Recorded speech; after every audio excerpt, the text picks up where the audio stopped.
ஞான ஒளி YouTube channel நேயர்கள் அனைவருக்கும் வணக்கம். இந்த பதிவில் மகரம் ராசி அன்பர்களுக்கு 12 வருடங்களுக்கு பிறகு உச்ச நீச்ச குரு அடுத்த 55 நாட்கள் உங்கள் ராசிக்கு 7வது வீட்டிலே ஆயில்யம் நட்சத்திரம் 2ஆம் பாதத்திலிருந்து 3, 4ஆம் பாதம் நாம்ச கட்டத்தில் மகரம் ராசியில் நீச்சமாக, கும்பம் மீனராசியில் அடுத்த 55 நாட்கள் குருபகவான் ராசி கட்டத்தில் உச்சமாக நின்று சஞ்சாரம் செய்வார். இதன் மூலம் மகரம் ராசி என்பதற்கு ஏற்படும் பலன்கள் காணலாம். மகரம் ராசியில் குரு நீச்சம். மகரம் ராசிக்கு 3, 12ஆம் வீட்டின் அதிபதி. உங்களுக்கு 7வது வீட்டிலே குரு உச்சமாக 6, 9ஆம் வீட்டின் அதிபதி புதனுடைய நட்சத்திரத்தில் செல்கிறார். ஆவணி மாதம் 10 முதல் 26 வரை, அதாவது 27/8/2026 முதல் குரு பகவான் நாம்ச கட்டத்தில் உங்கள் ராசியில் நீச்சமாக செல்வார். ராசி கட்டத்தில் குரு உச்சம், நாம்ச கட்டத்தில் குரு நீச்சம். வெளியூர் சார்ந்து வெளிநாடு சார்ந்து வேலைக்கு முயற்சி செய்யக்கூடியவர்கள், அந்த முயற்சிகள் வெற்றியாகும், வெளிநாடு செல்வீர்கள்.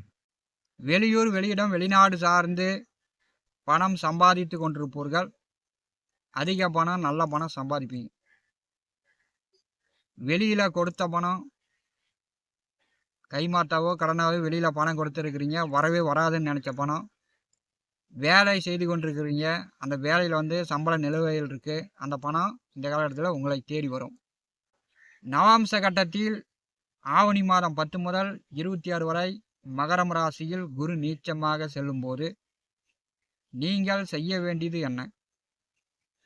குரு அப்படின்னாலே பெற்றோர்கள். முதல்ல நம்முடைய பெற்றோர்கள், அதன் பிறகுதான் ஆசிரியர்கள், அதன் பிறகுதான் பெரியவர்கள். குரு பகவான் அப்படின்னாலே மதிப்பு, மரியாதை, கௌரவத்தை எதிர்பார்க்கக்கூடியது. மரியாதை இல்லாத இடத்துல குரு நிற்க மாட்டார். அசிங்க அவமானப்படுத்தக்கூடிய இடத்தில் குரு நின்று கூட பார்க்க மாட்டார். குரு நாம்ச கட்டத்தில் உங்கள் ராசியில் நேசமாக செல்லும் போது பெற்றோர்களிடம், பெரியவர்களிடம், ஆசிரியர்களிடம் பார்த்தீங்கன்னா பிரச்சனை பண்ணிக்கிட்டு அவங்களிடம் சாபம் வாங்குற மாதிரி. பெற்றோர்கள், பெரியவர்கள், ஆசிரியர்கள் மனம் சாபம் விட்டாங்கன்னா நம்முடைய வாழ்க்கை நல்லா இருக்குமா, நல்லா இருக்காதா? அதை நீங்கள் இரவு படுத்து தூங்கும்போது யோசனை பண்ணிக்கிங்க. பெற்றோர்கள் மனம் பிள்ளைங்களை சாபம் விட்டால் பிள்ளைகள் வாழ்க்கை கண்டிப்பாக நல்லா இருக்காது. அதே மாதிரி தான் பெரியவர்கள் நமக்கு ஆலோசனை சொல்கிறாங்க அப்படின்னா அதை நம்ம ஏற்றுக்கணும். ஆசிரியரிடம் பாடம் படிக்கும்போது ஆசிரியர்களை மிரட்டுறது, அடிக்கிறது, ஆசிரியரிடம் சாபம் வாங்கினா கண்டிப்பாக வாழ்க்கை நல்லா இருக்காது. நவாம்ச கட்டத்தில் ஜென்மராசியில் குரு நீச்சமாக செல்லும்போது நீங்கள் பெற்றோர்களாக இருந்தால் உங்கள் குழந்தைகளை நல்ல படிமானம் சொல்லி, புத்திமதி சொல்லி, மதிப்பு மரியாதையோடு வளர்த்துங்கள். நீங்கள் இளைஞர்களாக இருந்தால் உங்கள் பெற்றோர்களிடம் ஐடியா, அறிவுரை கேளுங்க. பெற்றோர்களை மதிப்போடு, மரியாதையோடு பேசி பழகுங்க. ஏன்னா மகர ராசியில் குரு நீச்சமாக இருக்கும்போது குழந்தைகளை மதிப்பு மரியாதை இல்லாமல் குழந்தைகளுடைய வாழ்வை சிதைப்பதில் மகரம் ராசி ஒரு முன்னோடியாக இருக்கும். ஏன்னா உங்கள் ராசியில் குரு நீச்சம். இதெல்லாம் நீங்கள் நல்லது எது, கெட்டது எதுன்னு இந்த காலகட்டத்தில் அறிந்து புரிந்து நடந்து கொள்ளுங்க. ஆவணி மாதம் 10 முதல் 26 வரை ஜென்ம ராசியிலே நாம்ச கட்டத்தில் குரு நீச்சமாக செல்லும்போது பெற்றோர்கள், பெரியோர்கள், ஆசிரியர்கள் மதிப்பு மரியாதையோடு அவங்களிடம் நடந்து கொள்ளுங்க. ஆவணி மாதம் 26 முதல் புரட்டாசி மாதம் 13 வரை உங்கள் ராசிக்கு 2வது வீட்டிலே நாம்ச கட்டத்தில் குருபகவான் சஞ்சாரம் செய்வார். ராசி கட்டத்திலும் நாமச கட்டத்திலும் ராசிக்கு 2வது வீட்டிலே குரு வரும்போது அதிகமான பணம், செலவுக்கு கையில் பணம் இல்லங்காம பணம் கிடைக்கும். செய்கின்ற வேலை, தொழில், உத்தியோக ரீதியாக நல்ல பணம், நல்ல வருமானம், குடும்ப சூழ்நிலை மிகச்சிறப்பாக இருக்கும். குடும்ப நபர்கள் நல்ல மகிழ்ச்சியாக சந்தோஷமாக இருப்பாங்க. சொன்ன சொல்லு கொடுத்த வாக்கு காப்பாற்றலாம். 2வது வீட்டிலே நாம்ச கட்டத்தில் குரு வரும்போது மகரம் ராசி என்பர்கள் பார்த்தீங்கன்னா அதிக பணம் சம்பாதிப்பீங்க. புரட்டாசி மாதம் 13 முதல் ஐப்பசி மாதம் 3 வரை நாம்ச கட்டத்தில் மீனம் ராசியில் குரு வந்து ஆட்சியாக செல்வார். தங்க நகை எடுக்கலாம். தங்கம் வந்து பவுன் வந்து வாங்கி வைப்பீங்க. ஒரு வீட்டு மனையோ விவசாய நிலமோ புதிய வண்டி வாகனங்களோ நீங்கள் வந்து வாங்குவதற்கு வாய்ப்புகள் உண்டு. நாம்ச கட்டத்தில் உங்கள் ராசிக்கு 3வது வீட்டிலே குருபகவான் வந்து ஆட்சியாக செல்லும் போது மாமனாரிடம் மதிப்பு மரியாதை கொடுங்க. நாம்ச கட்டத்தில் மகர ராசிக்கு 3வது வீட்டிலே குரு செல்லும் போது மாமனாரை மதித்து நடக்க வேண்டும். அவன் என்ன பண்ணான், இவன் என்ன பண்ணான் அப்படின்னு ஏளன பேச்சுக்கள் இருக்கக்கூடாது.